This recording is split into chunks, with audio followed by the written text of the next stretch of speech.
Hello viewers, स्वागत है आप सबका हमारे चैनल के एक और नए वीडियो में। आज हम आपको लेके चलेंगे कोलकाता के एक बहुत ही खूबसूरत और फेमस टूरिस्ट स्पॉट जो न्यू टाउन में है, कोलकाता इको पार्क। आज हम वहाँ चलेंगे आपको लेके। वीडियो को प्लीज़ एंड तक ज़रूर देखिए और कोशिश कीजिए कि वीडियो को आप लाइक और शेयर कर दें। ठीक है, तो चलिए चलते हैं आगे सारी इन्फॉर्मेशन मैं आपको बताता रहूँगा।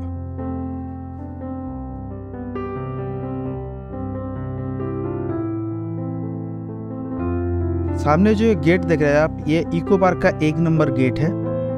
यहाँ से आप एंट्री कर सकते हैं। एंट्री करते ही सामने ही आपको दिख जाएगा, बस थोड़ी दूरी पे, ticket counter.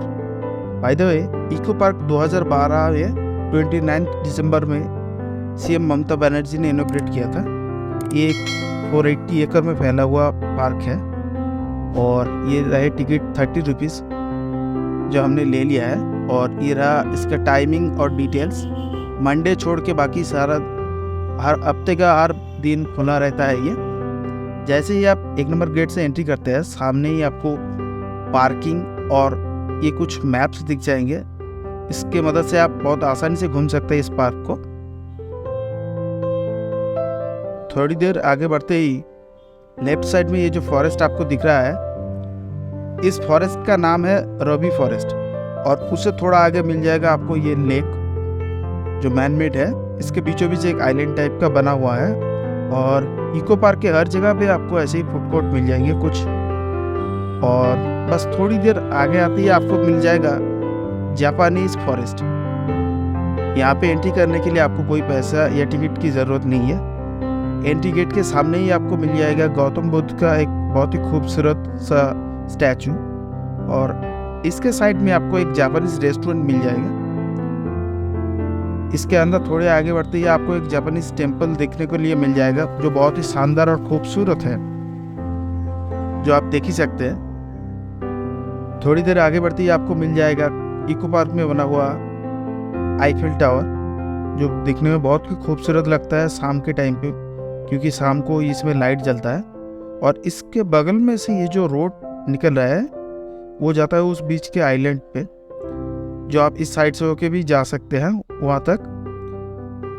And bye the वे, इसके अंदर ऐसी इलेक्ट्रिक कार अवेलेबल है और उसके साथ ऐसे साइकिल्स भी अवेलेबल है। आप सिंगल हो या डुओ साइकिल दोनों ही ले सकते हैं। ये देख सकते हैं आप, Duo cycle and single cycle available है। और इसका जो चार्ज है आधा घंटे के लिए लगता है 150 रुपया। आप देख ही सकते हैं 30 मिनट्स के लिए 150 रुपये लगता है। तो आप आए तो यहाँ साइकिलिंग करना मत भूलिए, बहुत ही अच्छा है। हालांकि एरिया बहुत बड़ा है।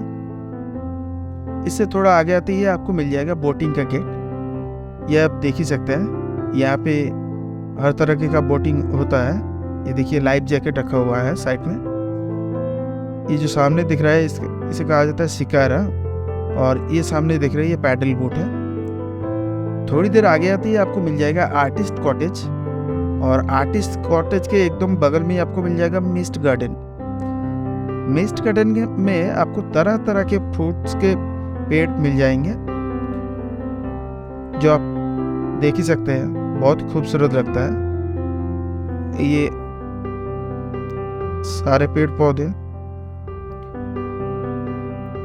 और इससे थोड़ा आगे चलते ही आपको एक टेराकोटा स्टाइल में टेम्पल मिल जाएगा। ये फोटोग्राफी के लिए बहुत ही अच्छा प्लेस है। अगर आप इको पार्क आए तो यहाँ जरूर आइएगा। इससे थोड़े आगे जाते ही आपको इको पार्क का ऑफिस मिल जाएगा। और थोड़ा और आगे चलते ही आपको मिल जाएगा इको पार्क के अंदर बना हुआ एक मॉडल विलेज।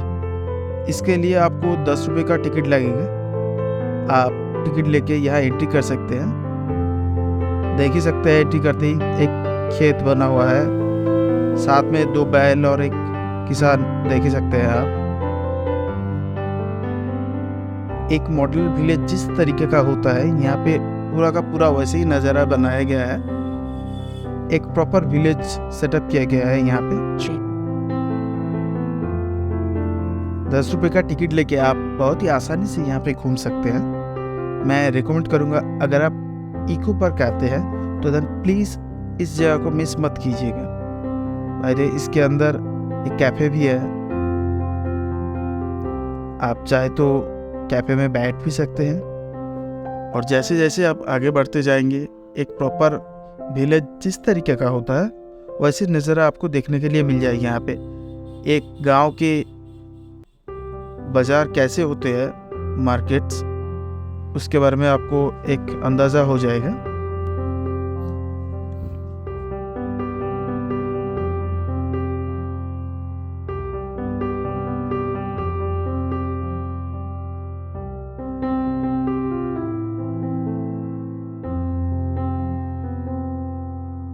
एक चाय का दुकान कैसा होता है एक विलेज में, वो भी आप देख सकते हैं। चौंडी मंडप किस तरीके का होता है ये आप देख सकते हैं। और इसके बगल में मिल जाएगा आपको छोटे छोटे बच्चों का पढ़ने के लिए जो पाठशाला बनता है वो कैसे होता है, वो भी आप देख ही सकते हैं।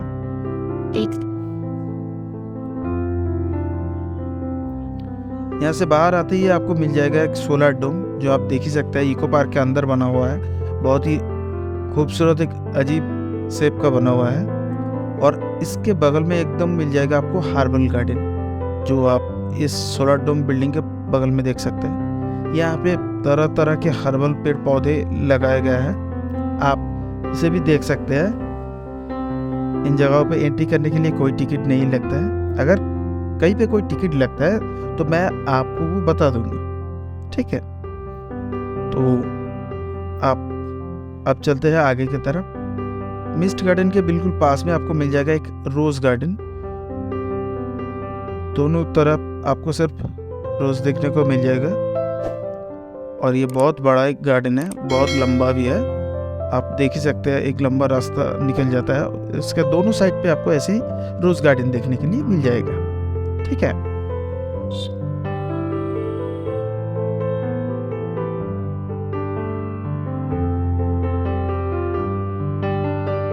रोज गार्डन से जैसे ही थोड़ा आप आगे बढ़ेंगे, यहाँ पे ऐसे आपको एक फुहारा टाइप का देखने को मिल जाएगा। इसके नीचे से अगर आप निकलेंगे तो आप भीगेंगे नहीं, लेकिन एक अलग सा एक्सपीरियंस होगा आपको। और अभी हम आ चुके हैं रेन फॉरेस्ट में। ये जो फॉरेस्ट है इसका नाम है रेन फॉरेस्ट।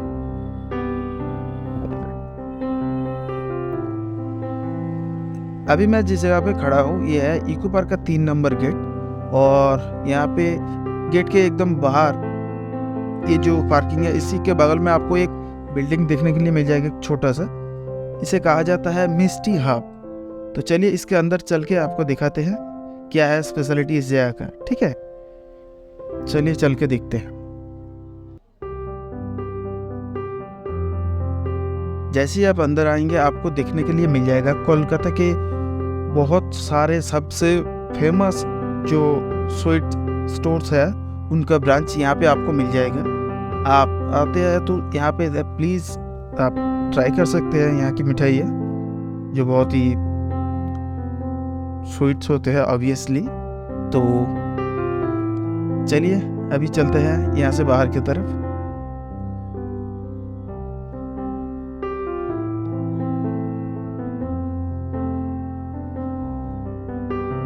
बाहर आते ही आपको एक अजीब सा गार्डन दिख जाएगा जिसे कहा जाता है मास्क गार्डन।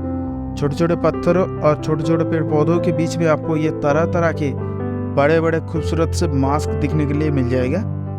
ये फोटोग्राफी के लिए शायद सबसे बेस्ट प्लेस है इस इको पार्क का। अगर आप आते हैं देन प्लीज़ यहाँ पे बहुत सारे फोटोज आप ले सकते हैं। एक बहुत ही अच्छा मेमोरी क्रिएट होता है।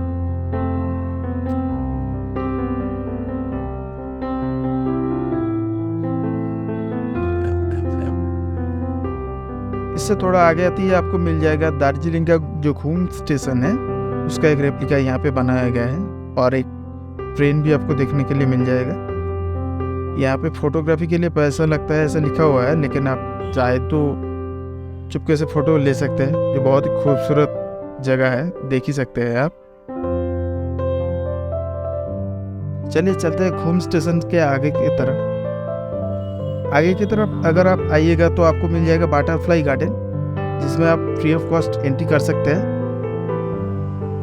हालांकि मेरे टाइम में शाम 5 बजे से ज़्यादा हो गया तो मुझे वापस आना पड़ा, मैं कुछ देख नहीं पाया बटरफ्लाई गार्डन में। बट अगर आप उससे पहले आते हैं देन प्लीज़ आप जा सकते हैं। ओके, अभी हम आ चुके हैं 7 वंडर्स की तरफ। ये जो सामने दिख रही है टिकट काउंटर और इस साइड में है 7 वंडर्स। तो चलिए पहले टिकट लेते हैं। टिकट हमने ले लिया है, टिकट के लिए लगा है 30 रुपीज़, ये आप देख ही सकते हैं। तो चलिए अंदर चलते हैं 7 वंडर्स के।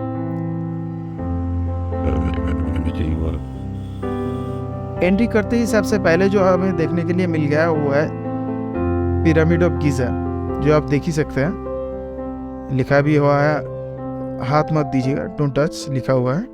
तो पहले हमें देखने के लिए मिल गया पिरामिड ऑफ गीज़ा। चलिए इसे थोड़ा दूर से आगे की तरफ से देखते हैं।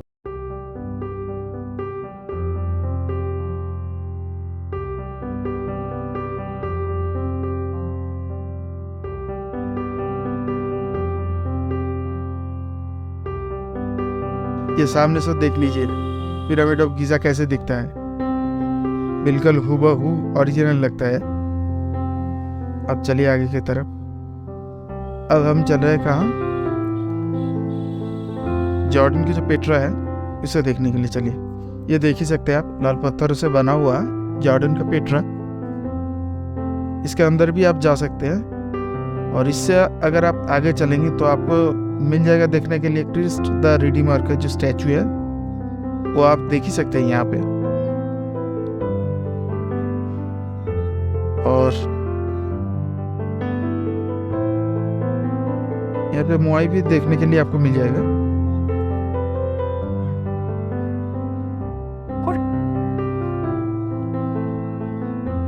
और इससे आगे आपको देखने के लिए मिल जाएगा हमारा देश का जो धरोहर माना जाता है ताजमहल, जो आप देख ही सकते हैं आसन से। साथ सबसे ज़्यादा भीड़ यहीं पे आपको देखने के लिए मिल जाएगा।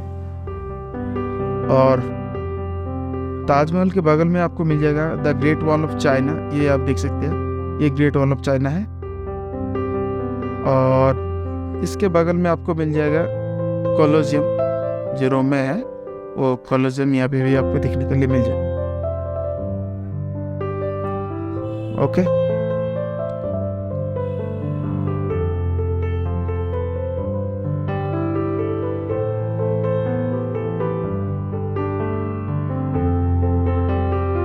ओके, तो चलिए चलते हैं बाहर की तरफ, देखते हैं और कुछ देखने के लिए मिलता है क्या। ठीक है,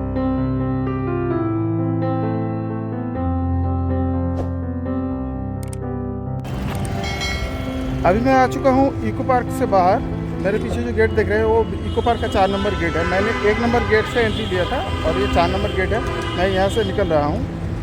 आज के लिए बस इतना ही। वीडियो ख़त्म करने से पहले मैं एक ही बात बोलूँगा, अगर वीडियो आपको अच्छा लगे then please like, comment, share and subscribe my channel. और डिस्क्रिप्शन में आपको मेरा इंस्टाग्राम की आईडी मिल जाएगा, आप चाहे तो मुझे फॉलो कर लीजिए प्लीज़। आज के लिए बस इतना ही, मिलते हैं बहुत ही जल्द फिर से कोई नए वीडियो में। ठीक है, तब तक के लिए बाय बाय।